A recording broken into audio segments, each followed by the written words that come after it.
Hi, I'm Lars. Welcome back to the workshop. This video is about unboxing the Onefinity Elite Foreman and setting it up. I am going to set it up on my table saw table. Eventually it will go here, but I still need to get electric run and whatnot. So it's going to be completely set up over on that table without the wasteboard stuff. Just the rails are going to get set up. Because I need to know where the controller and the VFD, which stands for Variable Frequency Drive, it's a PwnCNC controller for the Spindle that I bought. But once everything's over there and set up, then I will get the electric done. Okay, so that'll be the video after that. So let's get to it.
Okay. All right, I'm about to install the Stiffy on here. There was a little bag that said Stiffy screws, had 2 longer silver screws, 2 shorter silver screws, and 2 Allen screws. You're going to need a 4mm, a 3mm, and a 2.5mm. This is going to be for later. If you noticed when I was trying to put this on when I was up there, this was not lining up with the bar on top. In fact, there's no real guide. I think there should be a sticker or something that says faces back or something on here. Maybe, you know, something that, I don't know, maybe an arrow, some sticker that you have to pull off, or, you know, I don't know how they want to do this. But this comes like this, and I'm pretty sure this is there for a reason, because you need to take this off. Alright, so this is probably by design, which is pretty smart. I got to give them credit for that, because you need to take this off. this does not easily just spin around the bar. All right. Secondly, second thing about this is knowing which way this goes. Now you could look at a bunch of diagrams and whatnot, they're not really telling you. What I am going to tell you is how this thing gets set up on here like this, and this is the way it goes. If you look at this edge, this is all smooth coming down. On the other side of that, there's a little divot. See the little triangle sticking up? That goes to the back of the machine. Okay, so that one goes facing back. The other one on the other side does the same thing. They both go facing back and they sit on these bolts. These will get fastened in. At this point in time, this guy needs to roll that way. So I'm going to look at the gantry, and it's got one of those little those triangles on the top too. This guy right here I'm talking about. That faces the back. So, first thing we need to do is take it apart. So in order to get the gantry off, you've got to take these two screws out, okay? These are 3 millimeters.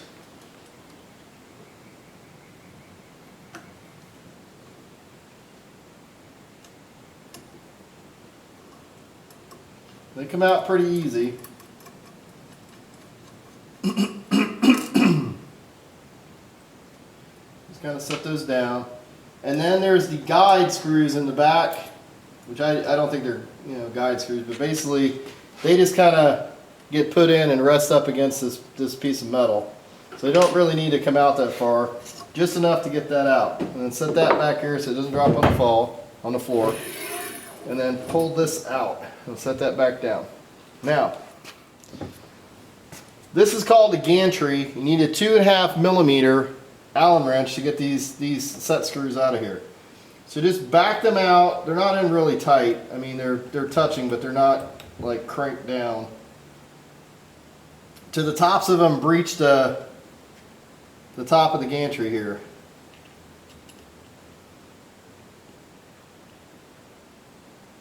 All right.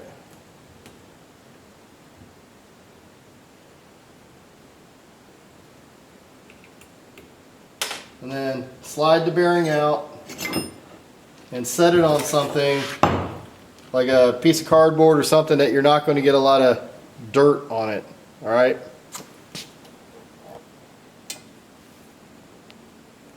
So set it on something like a piece of cardboard. I just grabbed a piece of cardboard, set it down, so it's not going to get dirt on it. Once this is done, now you can pick this up and you can see the edge that I'm talking about. That's this edge right here. Maybe you can see it. Yeah, this little lip, that goes toward the back. So I'm going to adjust this up a little bit and set this on the back like that. Okay. Now at that point, the two smaller screws, these guys, they go in the back holes. And these two longer screws, they look like this, like that, they go in the front holes, like this. And then these are 4 millimeter screws. So just kind of spin them around.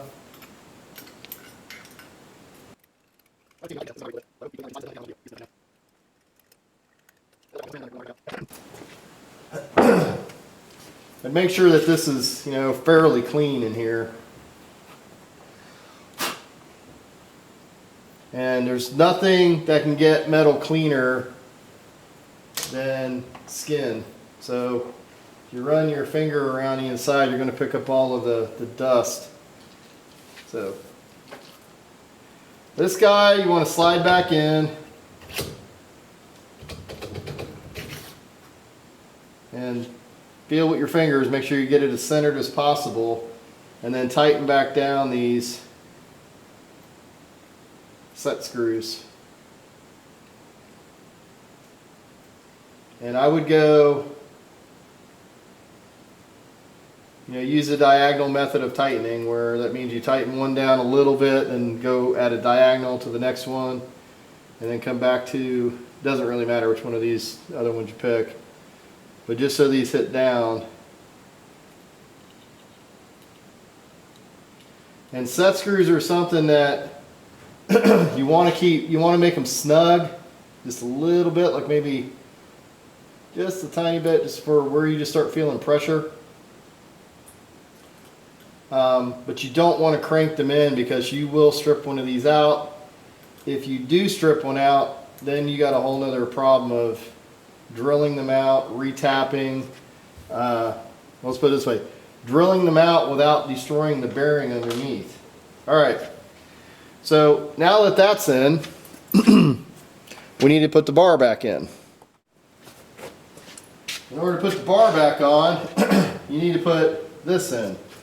Now, you're going to need your 4mm again. That's what's going to fit into this little screw here.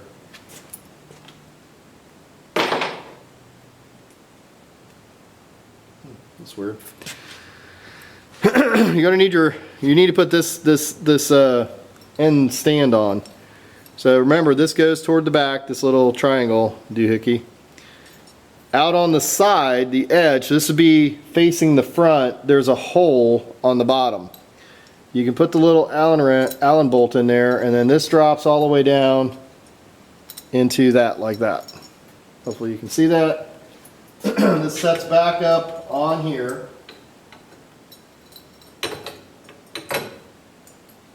And you can tighten that down.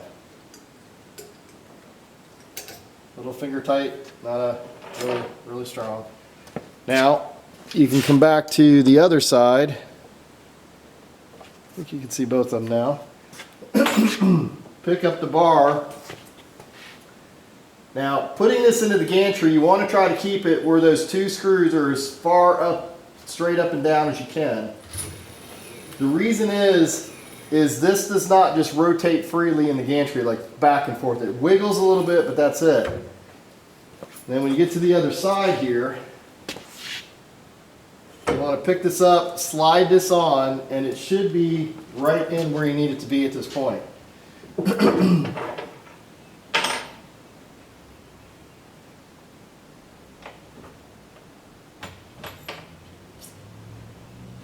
Yep, and I think I put the screw in the wrong spot.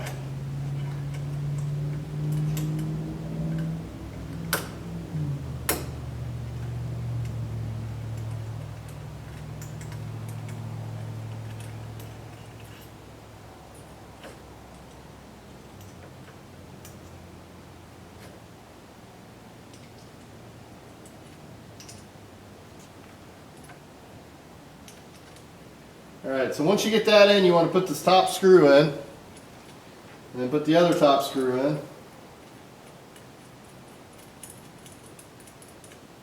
These are 3mm, so you're going to crank that down just a little bit, crank it down just a little bit, and then you're going to tighten up the side screws until they hit the metal. These are not to be penetrating the metal, they're just to be able just to touch them, just keep that metal from vibrating, I guess. Alright. Now on the other side, you need to put this other screw in.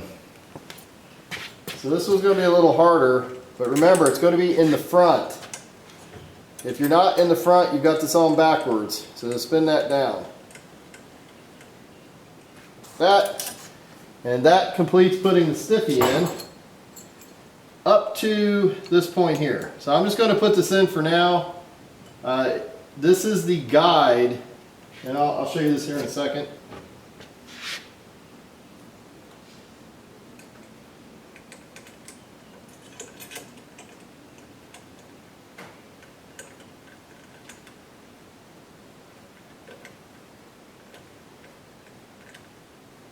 I'll put you back in. Okay, so this is I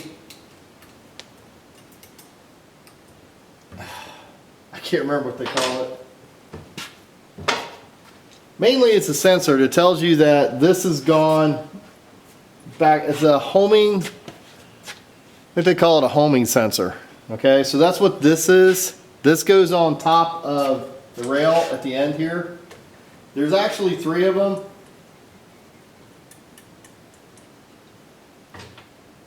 think these are 3mm also. Yeah. And then it just gets plugged in. Click. So there's 3 of them. There's one here, and one there. So when this guy comes all the way down here, it breaks the beam and tells the machine to stop at that point. Otherwise, don't keep coming and rip this off the side. So that's kind of neat. A lot of dirt on this.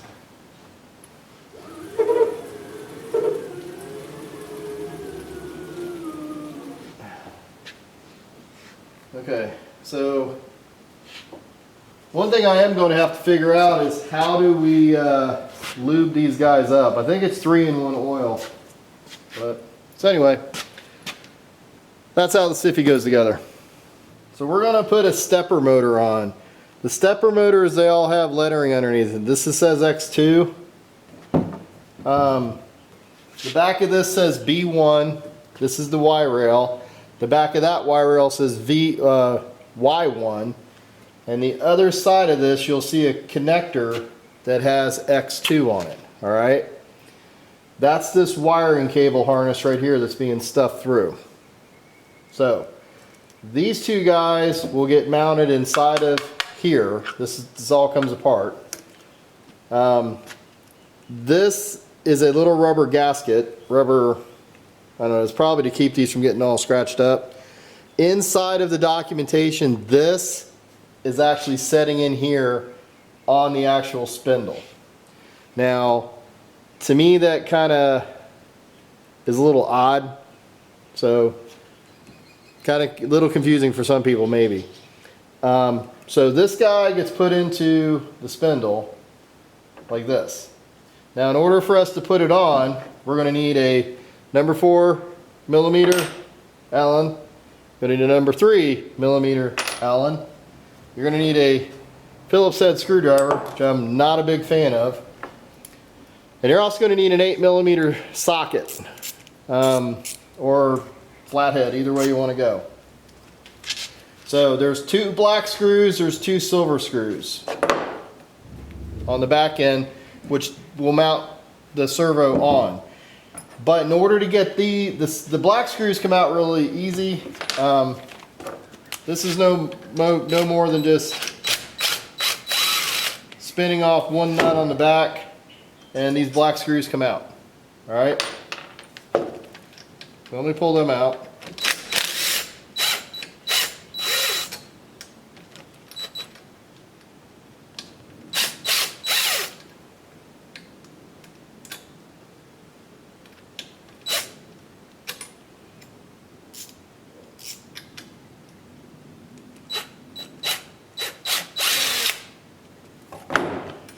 Those come out.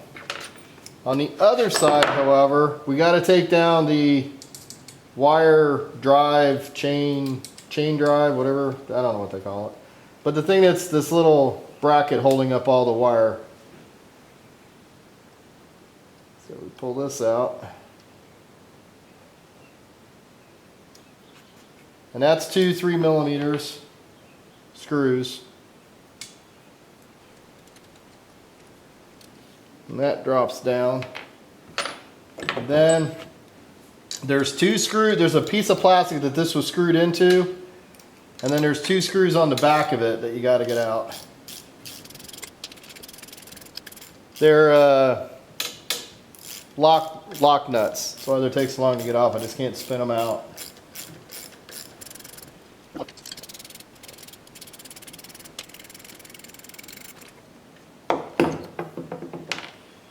Then this little piece of plastic comes off. Then you got these other nuts underneath. So this is where a little impact wrench with a 4mm Allen socket comes in handy.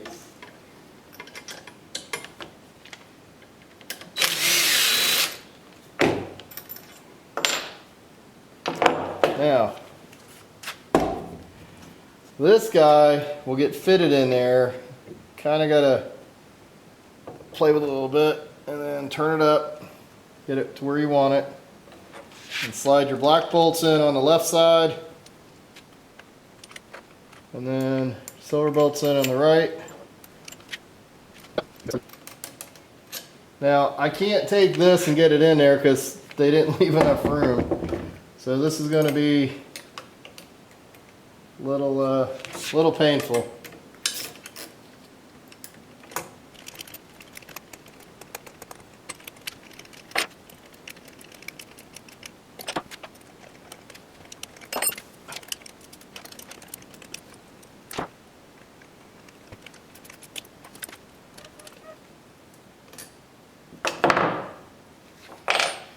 Alright, and you put this back on, make sure you put it on where it's covering up the bolts, and then you put these nuts back in. And then this is all ratchet. The bolt itself should not be moving. If it is, you don't have the other 2 nuts tight enough.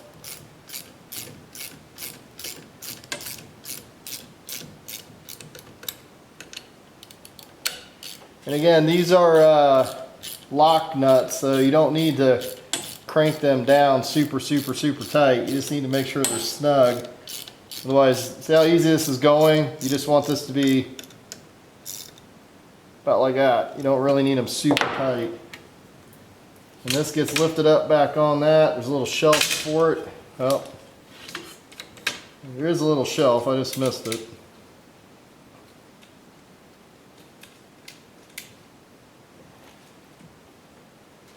You might have to pull this way toward you a little bit. Get it snug up.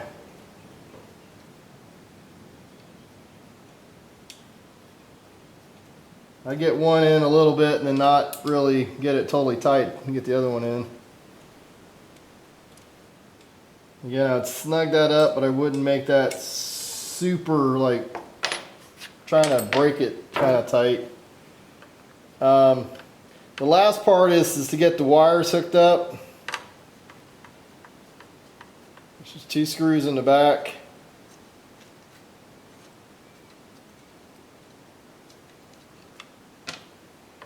Really long screws in the back, but they're 2 screws in the back.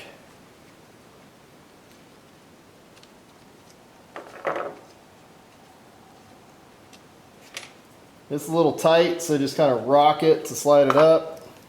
Put these up. The one with the bigger bar goes on the right. One with the little bar goes on the left. Be careful putting these back in. Kind of keep them separated, and then pull it back down. And then once you get the screws back in, this stepper motor is installed.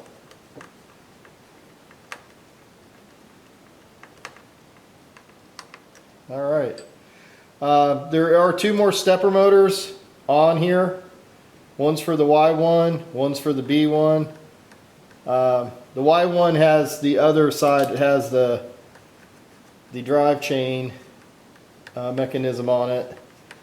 And then the B1, this one on this side, does not. So it's going to be a little easier being put on. So that's it. Stepper motor on. There's still the Y1 and the B1 to put on, but I think you guys can kind of figure that out. I know I will be able to figure it out by looking at the video later. So let's move on to the next step. All right, the main reason that I was building this on this table is to figure out where my wires need to go to. So if I run this one over to here and plug this into B3, and then run this into the limiter, the whatever they call it, this tells me pretty much exactly how much wire I need. These go into the module that will be setting here, which is, yeah, I'm going to have to cut this clip. It's a little too close for what I need because I'd like to have it available. This goes into the module, and then VFD, the variable frequency drive, also goes into the module. These are the mounting bolts for the slider. I haven't put in yet. There's 2 screws here. There's 2 screws here. And apparently there's 4 holes in the slider itself, so you can adjust how tall, how high you want it to be. Looks like I'll be able to get the controller. It looks like I'll be able to get the controller probably about this far away from the front of the machine. All right, I'd like to leave a little bit of space here on the machine because the spindle is going to come out to probably about here. You're also going to have a dust collector boot eventually on this. But this is going to have to get a hole drilled in it, drop down, so I'm going to unplug this before I break it off. So I know where it needs to go. So this is going to pop up through a hole. And then this is all going to go down into a hole because this is going to be underneath the table. I don't see any reason to keep it up here and get it all covered in dust and possibility of being broke. So this will be mounted like that, upside down. So I guess that's upside down, I don't know. And it'll probably be about that far back. So I just need to get some measurements on this. Looks like it's going to be about 19 inches back. I think that will give me enough room to run an outlet back beyond there. If I will push it as far back as I can, but it looks like 19 inches, maybe 20. I don't know, maybe I can get 22. If I disconnect this guy here, I think I could get 22 because this has got a, I don't understand why this is even attached to that, but that's okay. So I'm going to break that one free because I don't know why this is attached to this because this one's got to go down, this has got to go up. So I can cut that one free. Don't worry, I'll just move the zip strip. I'll add another one in later. But I really like these braided cables. There. So that'll let me pull that even further down that way, which is good. So all this other stuff will come up like that.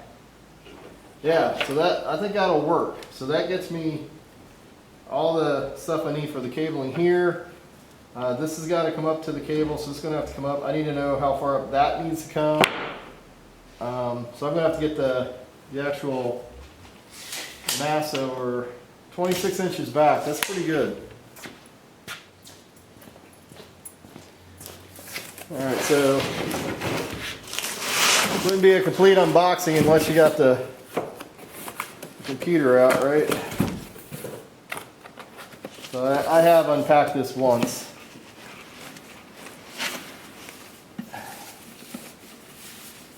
Alright, so these are pretty big. This is a lot bigger than I thought it was going to be. Let me set it on here and I'll get this box out of the way.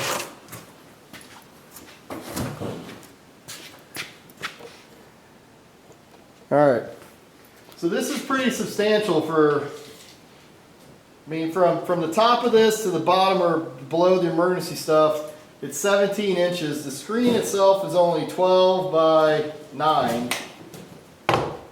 My cat's going crazy. So all of this stuff here, where's this A hook into?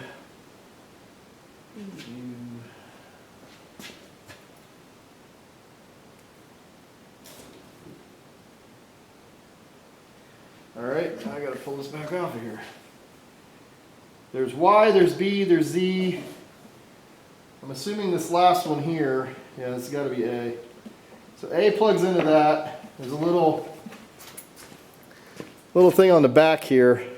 This little one's A, and there's X, Z, B, Y, and I've got a touch probe which will go into that. My spindle will connect into this. So that goes on that. This will come up from the bottom, so that should be plenty of room for that to plug into there. And I can keep this thing back off the front of the table. Let's just make it an even 6 inches because it's like 6 1/4. That one's like 5, so I'll just make it 6 inches. I think that would be good. maybe. All right, so there's going to be a case over this. Okay, there's going to be some sort of a case that's sitting over this. This is where my brain's going right now, because I'd like this thing to be off to the side like this, out of my way, or be able to turn it any way that I want. But the Masso, I keep on calling it a PC or a computer or whatever. It is the Masso. The big thing with it is it's a computer. It's got microchips in it. So it can only operate between 40 and 100 degrees Fahrenheit. I don't know what that is in Celsius. 40, probably like 7 degrees in Celsius. I don't know. But I don't deal with Celsius a lot. So between 40 and 100 degrees in Fahrenheit. So I need to put this in the enclosure, and winter is coming. Today, when I got up out of bed today in Ohio, it was about 40 degrees. So it was okay for me to come out here and I could have fired this thing up, right? Not a big deal. I don't want to do that. So the enclosure is going to have a heat lamp at the bottom. I saw a gentleman online that was working with Onefinity because he was dealing with the cold. I don't know where he was located at, but he had a heat lamp, just like a chicken heat lamp or a goat heat lamp, an animal heat lamp. So I'm going to try that out. And in doing that, I'm going to have to drill some holes in the table, the other table. But I need to know where this is going to be, so in order that heat can come up to keep this warm. This will be underneath the table, probably in that enclosure, and so will the VFD, the variable frequency drive. So we will see what that comes out to be. So with the way this is setting right now, which I feel comfortable with, I need a table that's about 70, I'm going to go with 77 inches wide.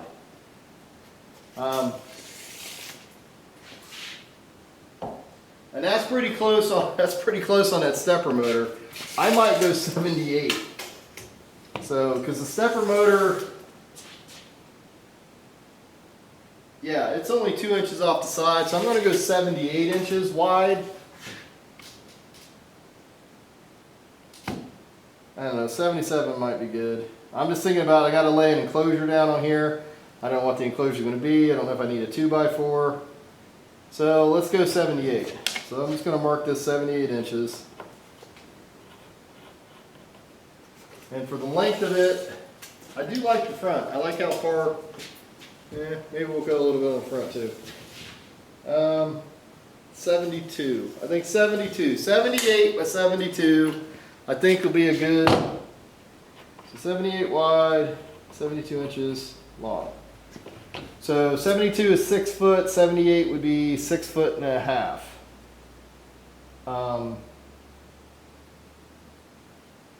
And I think that will get me where I need to be with an enclosure. Lot of room underneath for storage. A lot of support going to be needed though. Maybe I will end up with a torsion box. I don't know. But, alright.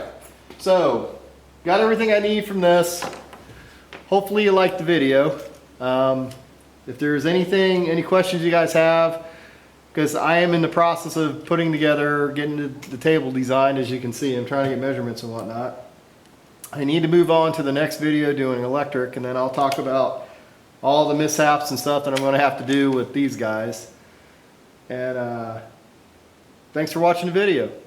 If you like it, please click like, please subscribe to the channel. This is an ongoing video series, and there's another video series about how this table that it's actually setting on was built with the Biesemeyer fence system. Have a good day.